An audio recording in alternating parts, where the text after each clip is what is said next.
I opened my phone and sighed loudly. 20 calls again today. The screen shows a large number of incoming calls. All of them are from my mother-in-law. She left several messages on my answering machine, all demanding money. Where is the $3,000 for my husband's hospital bills? We can't live like this. You are abandoning me. You heartless wife. I'll never forgive you. You should transfer the money to my account as soon as possible. I opened the voicemail with a completely cold feeling in my heart. What in the world is this person talking about? Does she really not think we don't know? I picked up my phone with the intention of putting an end to all this. My name is Megan. I'm 30 years old and I work as a freelance web designer.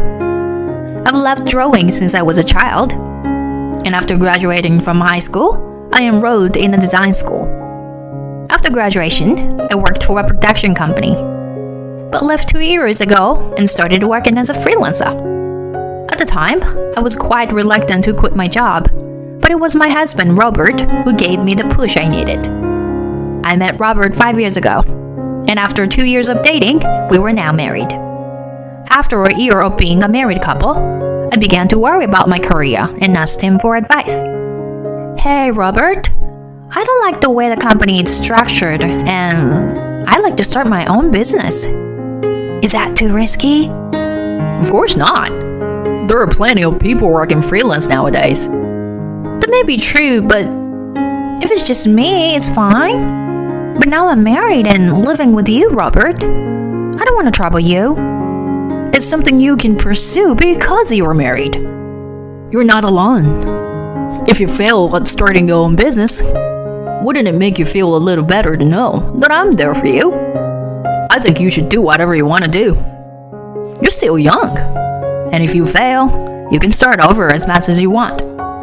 These words from my husband encouraged me to take this opportunity to make a decision to turn my life around. When I first started freelancing, things didn't go well, and my salary was zero for days on end. Even so, I used the social media and advertised on my blog and website.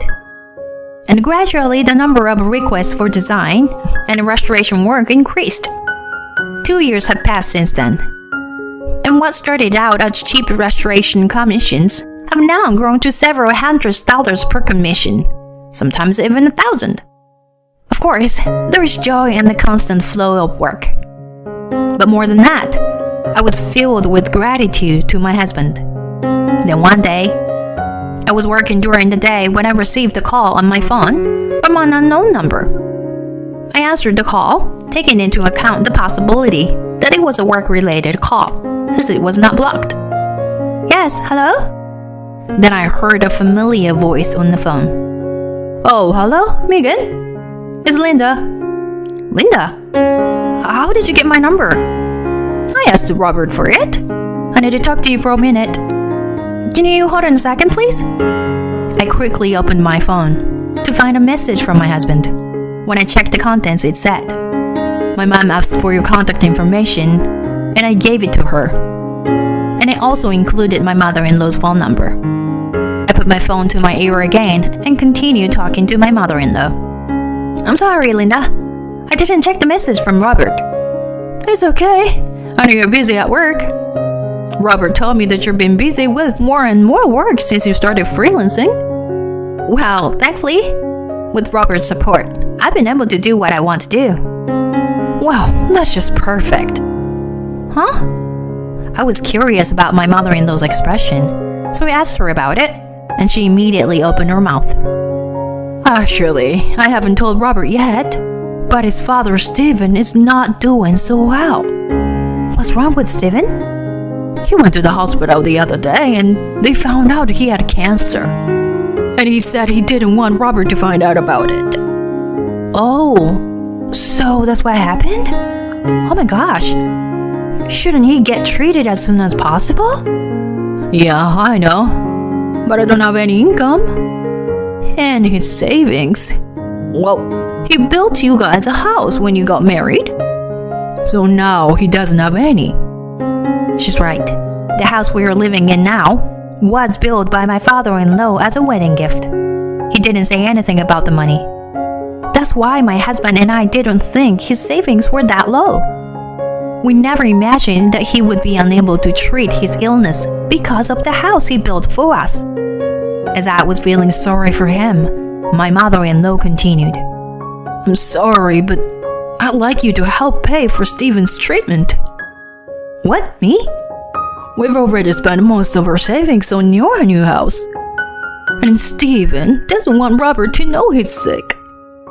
But I think it's better to let Robert know about the illness than me. I'm just trying to be considerate of Steven's feelings. Come on, Megan. If you're so busy every day, you must have lots of income. I mean, I'd be lying if I said I didn't make a lot of money. I'm making many times more than I did when I was working in the office. But I'm the only one who knows about my father-in-law's illness. And I'm the only one who has to pay for his treatment. While I was thinking about this for a while, my mother-in-law followed up with a sigh. Megan, if we can't get Steven the treatment he needs, it could get worse. What would Robert think? Do you know what the worst case scenario would be? I wish I could count on Robert too. But Steven doesn't want to. But, Megan, you're the only one I can ask. I'm begging you, please, pay for his treatment. After that, my mother-in-law asked me for help several times, and there was no way I could refuse. I wanted to help my father-in-law, so I decided to accept the offer of assistance. I'll send you the amount and account number later, so please transfer the money as soon as possible. My mother-in-law said and hung up the phone. A sigh escaped my mouth as I finished the exchange. Was this really the right thing to do? But if I hadn't provided the money, Steven would have. He's been good to me since we were first married, and I want him to get better somehow. I can't discuss my father-in-law illness with my husband because I have promised with my mother-in-law. The next day, I received a message from my mother-in-law with her bank account number and a request for $500 to be transferred to her account. The initial $500 was increased to $1,000 2 months later, and now, 6 months later, it has jumped to $3,000. I was beginning to have my doubts, as I should have expected, because the costs were so high. Unfortunately, my parents-in-law's house is far away, and I can only visit them once a year at the end of the year. But I have to work. And if I took my husband with me, he would find out that his father is ill. Since my father-in-law himself says he doesn't want Robert to know, I have to avoid that at all costs. However, sending $3,000 every month is a lot to ask for. So I called my mother-in-law. Excuse me, Linda. Sending $3,000 every month from now on is indeed... How can you say that? When Steven is doing his best to get better? My mother-in-law's question made me flinch. But it doesn't cost that much just to go to the hospital, does it? Do you really need $3,000? What a terrible thing to say. I'm telling you, Steven has been in the hospital for a while now. That's why we need the $3,000. I feel bad for asking too, but I don't know who else to turn to. On the other end of the phone, my mother-in-law started bawling. I couldn't question her any further, so I had no choice but to hang up the phone. I don't know what to do now. I'm worried about my father-in-law, but it's going to be hard to keep transferring $3,000 for years to come. I felt bad for him, but I knew I had to talk to Robert. That night, I decided to confide in my husband. He came home after 8 p.m., and I immediately started talking to him. Hey, Robert, it's about your father. My dad? What's wrong? I was wondering if you'd like to go see him? Maybe this weekend? What's going on? It's the end of the year in a few months. And then we'll go visit anyway, right? No, but by then the cancer... My husband's eyes widened and asked me questions. So I told him that my mother-in-law had called and that I was transferring a large sum of money every month. Then my husband hurriedly took his phone and started calling my parents-in-law's landline. My father-in-law doesn't have a smartphone, so that's the only place he can be reached. But no matter how many times we called, there was no answer. I suppose that's just as well. According to my mother-in-law, my father-in-law is in the hospital. So I called her and she didn't pick up, which made me nervous. We decided to go to my parents-in-law's house on the weekend. My husband rang the intercom as soon as we arrived. As we waited impatiently for my mother-in-law to come out, an unexpected person appeared at the front door. Oh, Robert and Megan. What's going on? I was so surprised to see my father-in-law in front of me that I was at a loss for words. Confused, I tried to desperately squeeze out a few words. Stephen, why aren't you in the hospital?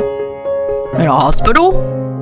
How could I be in the hospital when I'm too healthy to have a medical checkup? What does he mean? Oh, is, Linda here? I need to see Linda. What?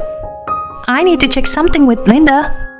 She told me that you had cancer, and I've been giving her thousands of dollars a month in support. As soon as I said all that, my father-in-law frowned. He thought about it for a moment, and then he invited us in. But no matter where I looked, my mother-in-law was nowhere to be seen. In fact, there was no one there but my father-in-law. Where is Linda? I asked, and my father-in-law bowed his head in apology. I was puzzled as to what was going on, but my father-in-law began to speak slowly. Actually, we're spreading right now and thinking of divorce. She's been spending all my savings in my account. No way! But Linda told me you had cancer, and I was transferring $3,000 every month to pay for your treatment and hospital stay. I called and no one answered the phone, so that's why we came today. That's all a lie. I don't know where she is now, but we started living separately about 6 months ago. I didn't want you guys to worry, so I kept it quiet. The phone at home just broke the other day, and I'm trying to fix it. So you're saying that Linda's whole story is a lie? Yeah, that's right. She probably lied to get the money transferred to her, and she's probably living off of it somewhere right now. I was speechless at the truth. I had no idea that my mother-in-law had been deceiving me for 6 months. The moment I realized what had happened, my blood started to boil. I couldn't believe it. That it had all been a lie. She told me that Stephen's savings account was empty. But in the end, it was her who spent the money. This is unforgivable. I'll never transfer any money to her again. I couldn't stop being angry at the fact that she lied about my father-in-law being sick and used me for her own convenience. After talking it over with my father-in-law and my husband, I decided to stop any more transfer to my mother-in-law. We also decided to ignore any contact from my mother-in-law. Even after a month had passed since I stopped the transfer, my mother-in-law still called me every day. She was so persistent that I set my phone to silent mode and went about my business. The number of calls from my mother-in-law increased day by day, and on this particular day, I opened my phone again and sighed heavily. There were 20 calls today, and the screen would show a large number of incoming calls. All from my mother-in-law, of course. Several of them had messages left on the answering machine, all demanding money. Have you paid my husband's hospital bill of $3,000 yet? We can't live like this. Are you going to abandon us? You hurtless wife. I won't forgive you. You should transfer the money to my account as soon as possible. I opened the voicemail with completely cold feeling in my heart. What in the world is this person talking about? Does she really not think we don't know? I guess it's not a good idea to keep her on her toes any longer. Determined to put an end to all this, I picked up my phone and called my mother-in-law. And my mother-in-law answered the phone as if she had been waiting for me. Hello. Why are you ignoring my calls? Don't you care about Steven? I don't think she realizes that my husband and I already know the truth. I responded in a nonchalant manner.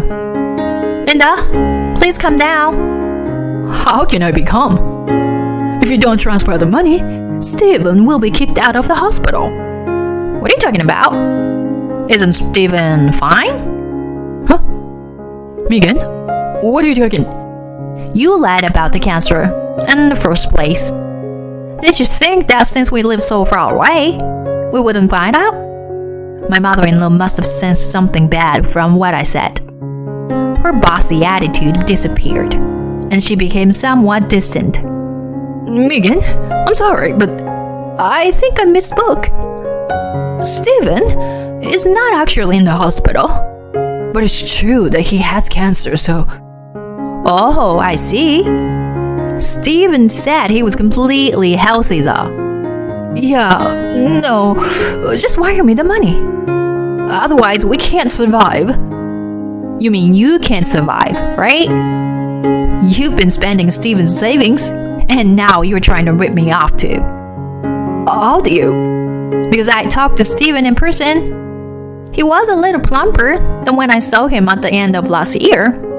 He says it's because he's less stressed now that you're gone. Even my mother-in-law started to wince when I told her that much. I knew I was wasting my time talking to her, so I said, I'm not going to do what you say anymore. I have no intention of helping you or having anything to do with you in the future. So please, don't contact me again.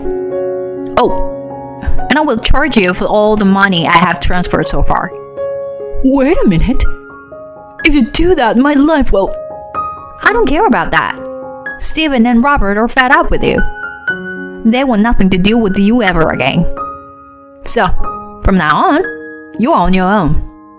Goodbye. Megan, wait a minute. I interrupted my mother-in-law, who was already in the middle of a sentence, and I hung up the phone. I blocked her number and cut off all relations with her. Afterwards, my father-in-law and mother-in-law officially divorced. I consulted a lawyer and demanded full repayment of all the money I had transferred to my mother-in-law. Apparently, my mother-in-law had contacted my father-in-law to ask for a loan as well. And thanks to him, we were able to locate her current address. Since it was too much to pay back in one lump sum, my mother-in-law had to go to work. She has been a housewife all her life, and there is no way she can get a full-time job now, so she is working several part-time jobs to make ends meet. I hope that she will spend the rest of her life paying back the money and reflecting on her own actions, but she's still as busy as ever. Now that my mother-in-law is gone, my days are back to being peaceful. My husband and I are talking about scheduling more frequent visits to my father-in-law's house in the future. While my father-in-law is still in good health, I want to show him as much filial piety as I can.